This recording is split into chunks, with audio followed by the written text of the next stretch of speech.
Bienvenidos todos los que estén ahorita en la transmisión. Vamos a esperar a que sean 7:10. A las 7:10 arrancaremos con los que estén presentes para poder así terminar exactamente a las 8 de la noche. Pues mientras esperamos 2 minutitos por favor para poder así iniciar. Mientras, si son tan amables todos aquellos que están dentro de la transmisión, háganme la indicación si mi audio se escucha perfectamente igual que la imagen, por favor, para si no, pues cambiar de internet o bien ponerme unos audífonos.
Bien,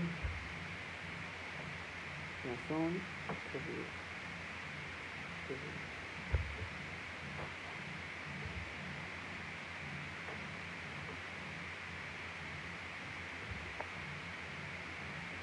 Ok, muy buenas tardes, sean todos bienvenidos. Arrancaremos con los que estamos para así poder continuar con las actividades de cada uno y satisfacer el horario que me programaron para llevar a cabo esta plática relacionada con el tema de diferencia entre presunción de inocencia y duda razonable. Para ello, quiero agradecer a la página por haberme realizado la presente indecisión de poderles yo compartir desde mi punto de aquí de México un poco sobre estos temas y cómo se lleva a la práctica. Si bien es cierto, también se encuentran tratados internacionales, será de gran importancia para ustedes en su vida cotidiana, ya sea como litigantes, incluso como ciudadanos de su país, para poderlo aplicar y así evitar cualquier arbitrariedad por parte de las autoridades. Para ello, iniciaremos con una metodología. Esta metodología nos va a llevar a cabo a tener una estructura dentro del programa para poder así determinar cada concepto y sus características principales para un mejor entendimiento. Iniciaré con realizar lo que es la presunción de inocencia, qué es lo que entendemos por presunción de inocencia, posteriormente por duda razonable y finalizaré con lo que es diferencia entre uno y otro. Si tienen alguna pregunta durante lo cual estoy yo llevando a cabo el desarrollo de la presente plática, por favor háganmelo saber a través de los comentarios. Yo aquí me puedo percatar sobre alguna indicación, sobre alguna pregunta, sobre alguna duda, para así yo proceder y dar contestación a cada uno de ellos. Primer punto, iniciaré con qué es presunción de inocencia. La presunción de inocencia se puede entender como una herramienta, es decir, una barrera que tiene cada ciudadano en la cual el derecho lo protege para que así no sea violentado sus derechos durante un procedimiento jurisdiccional, porque ahí se va a llevar a cabo esa presunción de inocencia. Esta presunción de inocencia es un derecho, tan es así que está dentro de los tratados internacionales, de los cuales están suscritos, por ejemplo, la Convención Americana sobre Derechos Humanos, el Pacto Internacional de Derechos Civiles, la Declaración del Hombre. Esos 3 tratados internacionales nos contiene el principio llamado presunción de inocencia, y esto tiene una razón de ser. Esto derivado de que, como todos sabemos, todo el mundo pasó por lo de la Santa Inquisición, mediante la cual la autoridad por parte de la Iglesia llevaba a cabo antes los procedimientos para poder determinar la inocencia o culpabilidad de alguna persona. Esto traía grandes consecuencias jurídicas, pues a muchas personas se les sentenció para que así puedan de esa manera, pues bueno, ya sea una pena de muerte o bien poner una pena corporal, que es lo que se estaba acostumbrado en esos tiempos.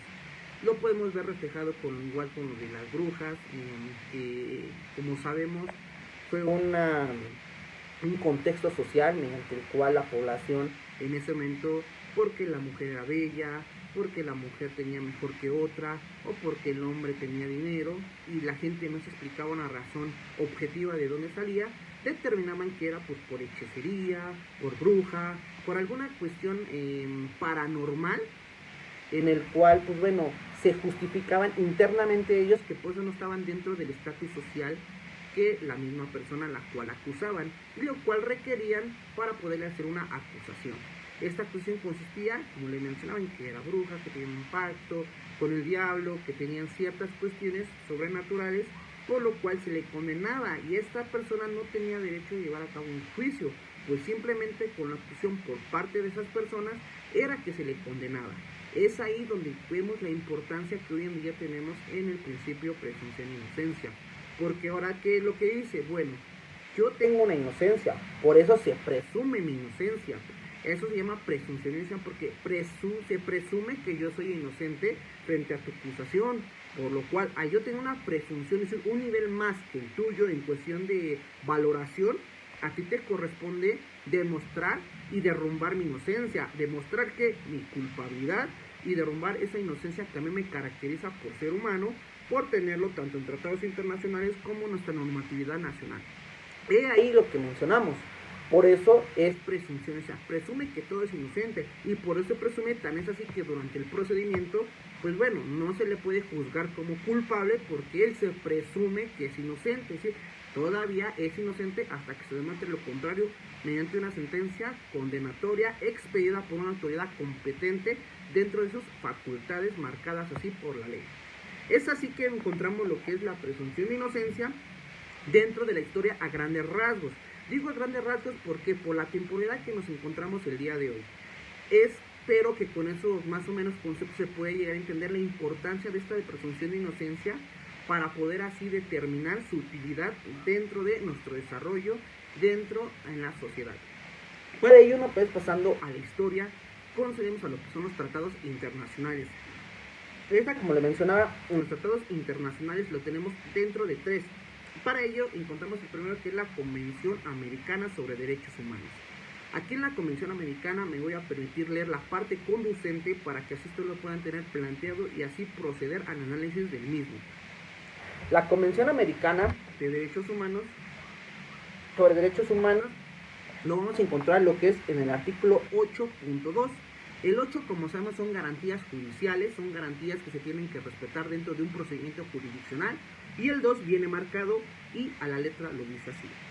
Toda persona inculpada de delito tiene derecho a que se presuma su inocencia, mientras no se establezca legalmente su culpabilidad. Vamos por partes, dice toda persona, es decir, no solamente un cierto sector, incluye a todos los individuos que están sujetos a ese tratado internacional, tienen derecho a esa presunción, pues toda la persona inculpada sí que ya se le están atribuyendo una acusación, una responsabilidad dentro de una conducta ilícita. Por eso reitero, toda persona inculpada, toda persona que se le está realizando una acusación sobre una sanción ilícita, tiene derecho, del delito, tiene derecho a que se le presuma su inocencia. O sea, tiene ese derecho, por eso lo está estableciendo el Tratado Internacional. Ya lo tiene, no es necesario que ella lo pida, ya está establecido dentro de este ordenamiento internacional. Y dice, mientras no se establezca legalmente su culpabilidad. ¿Cómo se va a establecer legalmente su culpabilidad? Bueno, a través de una sentencia, y para que llegue esa sentencia tiene que haber un debido proceso donde se cumplan las formalidades que marca cada ordenamiento jurídico para así demostrar que él es culpable.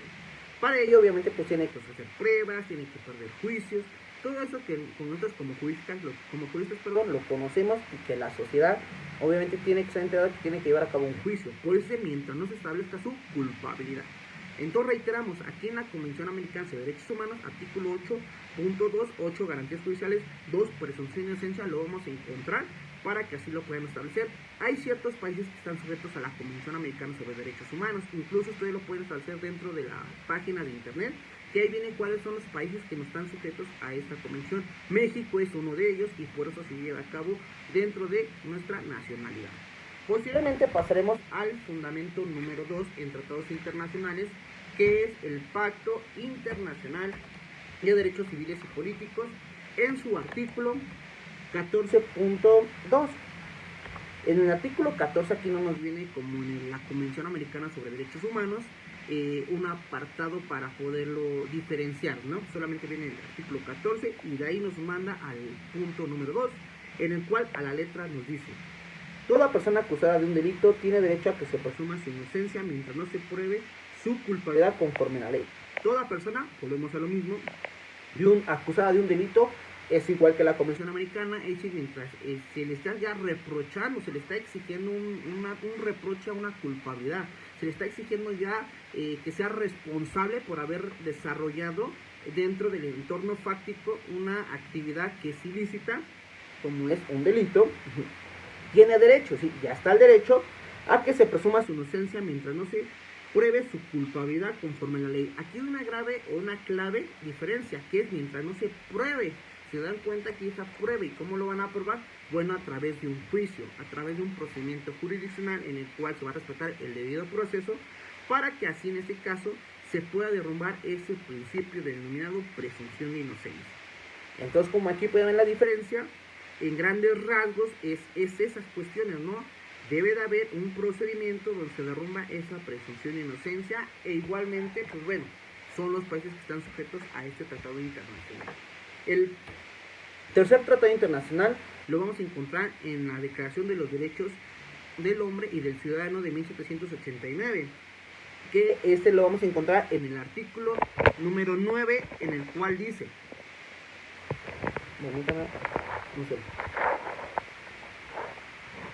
puesto que cualquier hombre se considera inocente hasta no se declare culpable, es decir, hasta que no sea declarado culpable, hasta no ser declarado culpable. Entonces, que cualquier hombre, igual ponemos a que todos es lo mismo, se presume inocente hasta que no ser declarado culpable. ¿Cómo va a ser declarado culpable? Bueno, a través de la sentencia y a través de haber perdido su debido proceso y obviamente ante un órgano jurisdiccional llevar a cabo esa actividad jurídica. Aquí encontramos, reitero, los 3 tratados internacionales que nos van a regular la presunción de inocencia como estándar internacional para que así cada país que es parte de ellos lo pueda llevar a cabo dentro de la práctica y tenga esa protección legal sobre sus derechos. Pasando una vez a los tratados internacionales, volvemos a México. Nuestro país México, que es su servidor en el cual está exponiendo este tema, tenemos lo que es el sistema acusatorio. Aquí no es un sistema acusatorio, antes había un sistema llamado mixto tradicional, en el cual aquí era al revés, ¿no? Se presumía la culpabilidad hasta que uno no demostrara lo contrario. Es decir, tú eras culpable todo el tiempo y de ti depende demostrar tu inocencia, mientras para mí eres culpable. Obviamente eso trajo consigo muchas violaciones a derechos humanos, muchas sentencias condenatorias, que hizo una sobrepoblación dentro de los, en este caso de las cárceles, ¿no? Los centros de reinserción social. Y pues bueno, hubo también varias quejas por tratados internacionales en el cual hicieron a México realizar una reforma dentro de nuestra constitución interna por llevar a cabo un proceso que no se ajustaba a los parámetros internacionales de los cuales pues México era parte. Este sistema acusatorio, como refiero, predomina más bien lo que es la inocencia. Aquí todo el mundo es inocente, aquí se demuestra lo contrario. Corresponde, aquí se llama agentes del Ministerio Público y los fiscales, corresponde a ellos la carga de la prueba. Ellos, dentro de sus funciones que les confiere la ley, así como en este caso, pues bueno, los tratados internacionales regulados por la Constitución, nos menciona que ellos tienen toda la carga probatoria para demostrar que uno es culpable. Uno fácilmente se puede llevar a un juicio sin decir nada y ser totalmente inocente hasta la sentencia.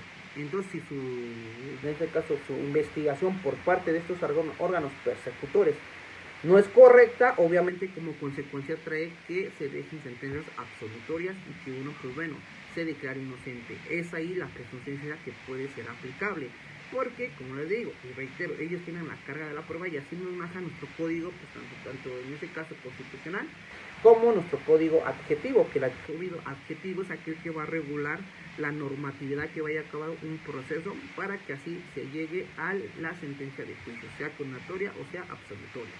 Esto, como les mencionaba, pasa en México con el sistema acusatorio. Lo seguimos aplicando dentro de este, en este caso, un sistema acusatorio. Lo que se puede ver son varias estrategias por parte de los defensores, ¿no? De qué es lo que voy a ir a probar. Uno se tiene que sentar con su cliente y decirle, a ver, bueno, eres inocente, eres culpable, si lo hiciste, no lo hiciste, tienes pruebas, no lo tienes pruebas. ¿Para qué? Para así nosotros tener unas herramientas jurídicas y ver qué es lo que mejor le conviene a las personas que han confiado en nosotros para poder llevar a cabo su representación dentro de, en este caso, pues bueno, el procedimiento jurisdiccional. Pasamos a lo que es la aplicabilidad y el principio de presunción de inocencia. Aquí no sé ya cómo se maneje en Perú, permítanme.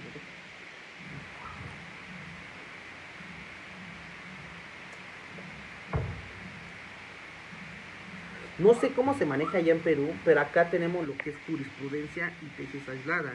Estos son criterios por nuestro máximo órgano jurisdiccional llamado Suprema Corte de Justicia de la Nación, en la cual las tesis aisladas no son obligatorias, son orientadoras, y las jurisprudencias sí son obligatorias para todos los intervinientes y partes procesales, obviamente dentro de un procedimiento jurisdiccional. Por eso se llama jurisprudencia. Estas jurisprudencias lo encontramos con principios de presunción de inocencia e incluso dentro de ellas mismas existe el llamado qué se entiende por presunción de inocencia y sobre todo cómo se puede dividir. ¿Por qué? Porque lo hicieron que se divide en tres partes. Es decir, el principio de presunción de inocencia lo podemos entender como tres vertientes o tres maneras de poderlo aplicar. Esta primero es como la regla probatoria. ¿Qué dice con regla probatoria?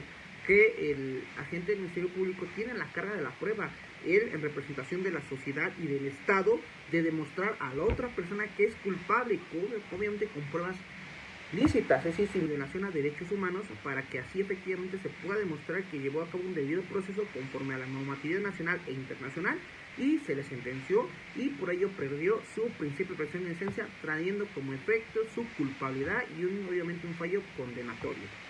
Esto es como regla probatoria, como digo, la carga de la prueba. El segundo es como trato procesal, es lo que le mencionaba. Tú eres inocente, todo el procedimiento. Yo no te puedo empezar a juzgar ni etiquetar como culpable durante estás llevando un procedimiento. ¿Por qué? Porque primero se lleva una investigación después se preparan las pruebas y al final se desahogan las pruebas. Y durante todo ese procedimiento tú eres inocente porque no has sido vencido, no se ha vencido esa presunción de inocencia y sobre todo no has tenido un fallo condenatorio. Por lo cual, yo como autoridad eres inocente mientras todo el procedimiento. Si se vulnera algún derecho relacionado con esa afectación, obviamente se viola el principio de presunción de inocencia a nivel nacional y a nivel internacional. ¿Por qué? Porque nuestra normatividad nacional en México sí también lo tenemos como principio de presunción de inocencia. El tercero es como estándar de prueba.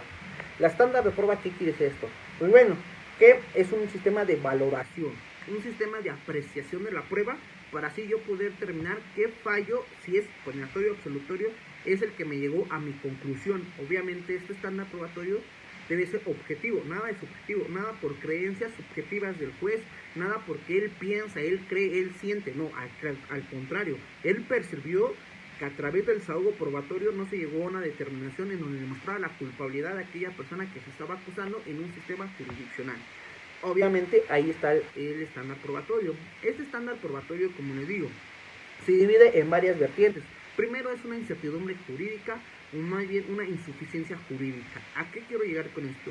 Bueno, cuando las pruebas que ofreció el agente del Ministerio Público no alcanzó a derrumbar la presunción de inocencia. ¿Por qué? Porque estaban deficientes. ¿Por qué? Porque no demostraban nada al final de cuentas, o bien no alcanzaron a derrumbar la presunción de inocencia, por lo cual hay una insuficiencia probatoria y eso trae como consecuencia una sentencia absolutoria en donde se deja a la persona en libertad. Existe el otro sistema que es la duda razonable, y es aquí donde nos va a ir de la mano al otro tema, que duda razonable, es decir, a ver, tú, Ministerio Público, tienes una versión, tú, defensor, tienes otra versión, y efectivamente, el derivado del desahogo de ambas partes nos lleva a una duda, porque no sé si la del Ministerio Público es la verdad o la defensa, toda vez que las dos son creíbles, las dos son lógicas, y las dos se concatenan con diferentes medios probatorios, por lo cual existe una duda, surge una duda derivado de ese análisis probatorio, y eso me obliga a mí que cuando exista duda, se deje en absolución. Por existe una duda razonable de razonabilidad por parte del órgano jurisdiccional, que efectivamente esa razonabilidad debe ser objetiva y que determine que no fue así como se lo está planteando el Ministerio Público y no le alcanzó a derrumbar su principio de presunción de inocencia y, por ejemplo, se deja en libertad. Es ahí como lo mencionamos. Ya ahí viene la duda razonable.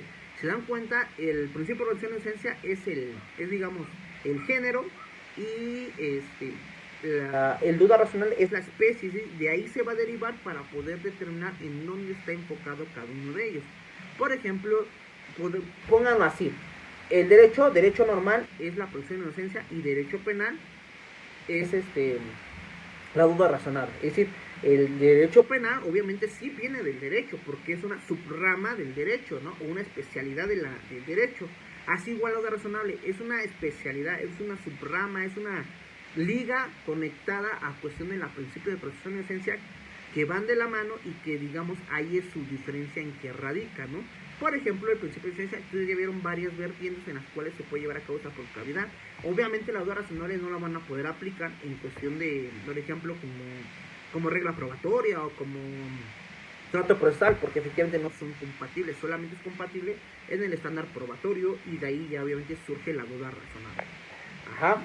Posteriormente, la duda razonable, como mencionamos y les reitero, es un estándar probatorio que sirve al juzgador para poder así decidir en un momento oportuno que marca la ley entre sentencia absolutoria y sentencia condenatoria. Esa es la duda razonable. Como le digo, debe ser surgida de una objetividad, obviamente limitando todos estereotipos, todas etiquetas y todos pensamientos internos que nos hagan referir que pues bueno, él fue porque lo piensa, porque lo cree, es solamente objetiva.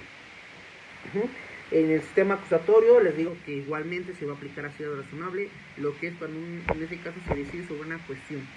Pero la duda razonable efectivamente debe ser, por ejemplo, en la etapa de juicio, cuando se terminó de desahogar los medios probatorios aquí llamados, para que así el juez determine si existe esa duda razonable o no existe. Y cuando existe duda, digo, porque también puede ser la versión del Ministerio Público, esté bien, pero como hay duda, me voy a favor de la persona acusada. Por eso es duda razonable. Si están dos versiones, me voy con la que, en este caso, pues le conviene al acusado, que es su libertad.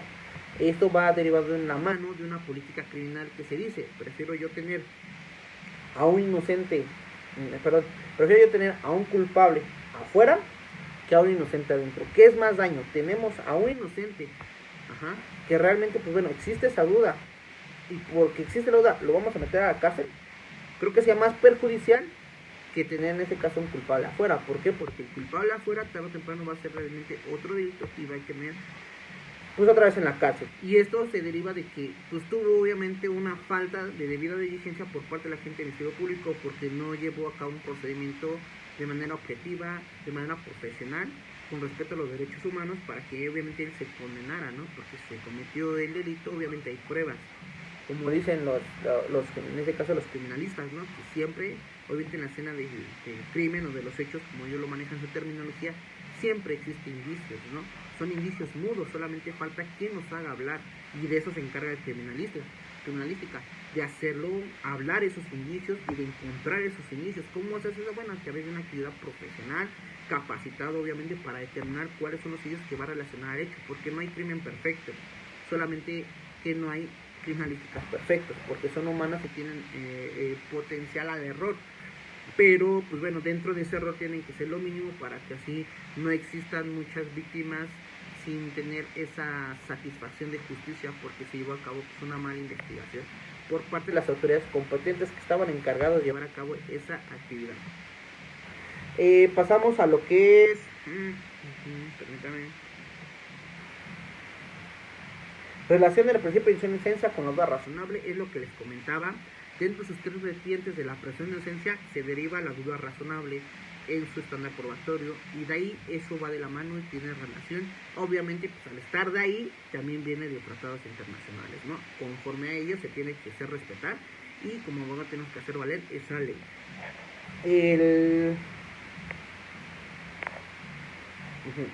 Los tipos de defensa. ¿Esto por qué digo de los tipos de defensa? Como yo lo mencionaba, la duda razonable tiene que surgir de un desahogo probatorio y que exista una versión por parte del Ministerio Público y por parte de la defensa. ¿Sí? Dos cuestiones. Para ello nos vamos a enfocar en cuestión de que existen tres tipos de defensa. Una puede ser defensa activa. ¿Qué es una defensa activa? Que bueno, tú, Ministerio Público, tienes una versión y yo tengo otra versión. Yo voy a mostrar pruebas, tú también vas a mostrar pruebas. Me pongo el ejemplo. Supongamos que dice el Ministerio Público que aquí en el supermercado mataron a una persona. Esta es su versión, es su teoría del caso, como lo llaman los doctrinarios, ¿no? Es su estrategia procesal que va a llevar a cabo durante su investigación y posteriormente durante la audiencia de juicio, para así demostrar la culpabilidad de aquella persona que está mencionando ya que es culpable, ¿no? ¿Por qué? Porque tiene un sustento probatorio en el cual va a derrumbar la presunción de inocencia que le caracteriza a aquella persona por ser perteneciente del Estado mexicano, y el Estado mexicano por ser perteneciente a los tratados internacionales, los cuales son suscritos por ellos y que adquieren ciertas obligaciones, como es respetar los tratados internacionales. Esa es su teoría del caso, güey. Bueno, yo mi teoría del caso como una va a ser otra totalmente distinta. Voy a decir que a lo mejor él estuvo en otro lugar, a lo mejor él viajó. Entonces, si se dan cuenta, los dos tenemos diferentes versiones. Yo obviamente, si me voy así, pues en ello no me va a servir. ¿Por qué? Porque a lo mejor mi cliente tiene boletos de avión, tiene boletos de pasajes, tiene, en ese caso, facturas del hotel, qué sé yo, y eso me va a poder determinar que la gente del Ministerio Público, su versión es totalmente incorrecta y que no es perteneciente a la realidad fáctica. ¿Por qué? Porque yo tengo otros medios probatorios en el cual voy a demostrar al juzgador que mi cliente se encontraba en otro lado y que mi cliente obviamente no pudo haber estado en dos lugares al mismo tiempo, así estableciendo los principios de la lógica, ¿no? Que no puede estar una persona al mismo tiempo en dos lugares, por lo cual existe esa versión, y sobre todo esa versión la estoy corroborando con medios probatorios.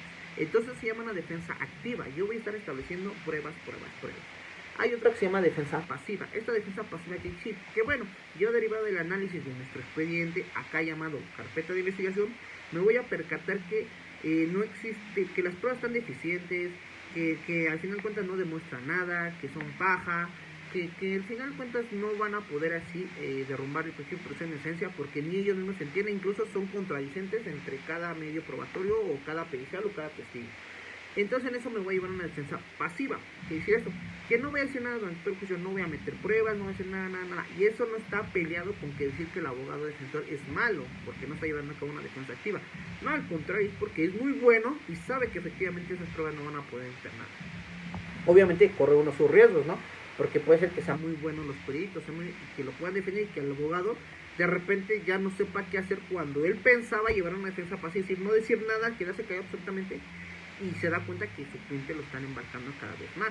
Pero bueno, es respetable y ellos que llevan a cabo esa defensa. Hay la tercera defensa, que es la defensa mixta. Esta defensa mixta quiere decir esto, que bueno, yo no voy a ofrecer medios probatorios. ¿Por qué? Porque ya me percaté que además de la carta de investigación están mal, hay una deficiencia. Pero lo que sí voy a hacer es que voy a utilizar las técnicas de investigación, como, pues bueno, en contrainterrogatorio, voy a contrainterrogar a los testigos, por qué dijo esto, por qué dijo aquello, qué tal, a los peritos, que por qué llevó su método científico a esa determinación, en fin, millones de cuestiones que pueden surgir derivados de un análisis exhaustivo y profesional de la carta de investigación, y sobre todo de conocimientos y capacidades y bueno, capacitación también, para poder llegar a una conclusión de que están mal, y eso lo voy a hacer saber al órgano jurisdiccional para que él determine que efectivamente, pues bueno, no hay como condenar a mi cliente porque no derrumbaron su principio de presunción de inocencia. Entonces, si dan cuenta, son tres tipos de versiones o tres tipos de defensa. La duda razonable la vamos a encontrar en la primera, en la activa. ¿Por qué? Porque van a activar en este caso sus medios probatorios, van a hacer pruebas, el otro van a hacer pruebas, y tal vez digo, si no alcanzó para derrumbar, pero sí alcanzó para poner la uno en el juez, porque diría el juez, es que también la de él es creíble y me lo ofreció. Entonces tengo duda entre los dos, me voy con la de, en este caso, el acusado, para así dejarlo en libertad, por la política criminal que les había yo hecho mención. Entonces esto a grandes rasgos es el tema que nos diferencia, o que estamos el día de hoy, para poder determinar pues, cuál es la diferencia entre uno y otro. Se dan cuenta, y les voy a reiterar, para mejor entendimiento, el derecho penal, el derecho es la presunción de inocencia, y el derecho penal, la duda razonable. Las dos son aplicables dentro del sistema jurídico. Ahora no sé en Perú cómo sean ustedes allá, qué sistema lleven, si igual el acusatorio, para poder así determinarlo. Entonces, una vez estudiado esto, doy oportunidad para ver los comentarios y que ustedes me hagan las preguntas correspondientes, y si no, pues bueno, dar finalizado la presente participación, toda vez que no existe ninguna duda. Si existe, con todo gusto háganmela saber y yo contesto. A ver, no sé.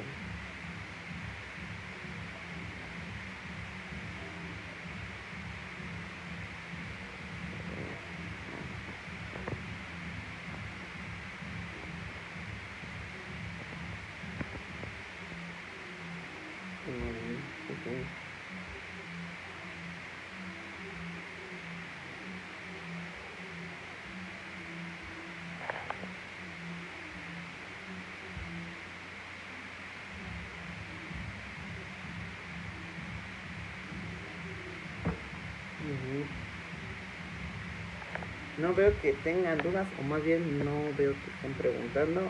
Entonces creo que, a ver, no me lo mato en los dos lados.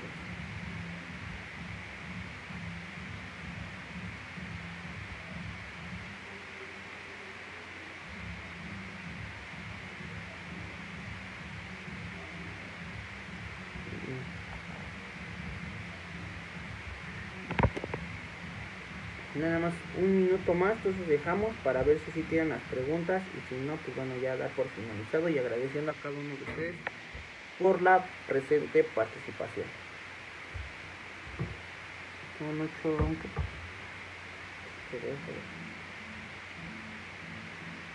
7:39, son 7:40. Si no hay preguntas, procedemos a terminar la misma.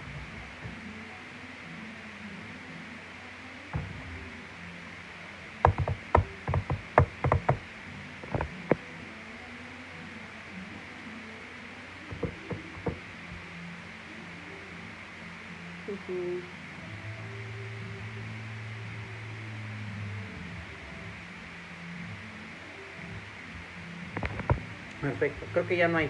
Bueno, pues les agradezco mucho por haber estado en este espacio, le agradezco mucho al despacho que me hizo la cordial invitación para poder yo compartir de este lado un poco de lo que es la presunción de inocencia y duda razonable, cómo llevarlo a la práctica y sobre todo su funcionalidad. Espero que tengan una excelente noche, sigan pasándosela muy bien, y estamos en contacto. Por cualquier duda pueden encontrar en mis redes sociales, como mi perfil personal es Germán Montoya, así lo buscan en Facebook. Mi página es lic.germanmontoya y ya de ahí se van a derivar los demás que tengo, tanto Instagram como YouTube. Muchas gracias por su participación y reitero, excelente noche y gracias por todo. Hasta luego.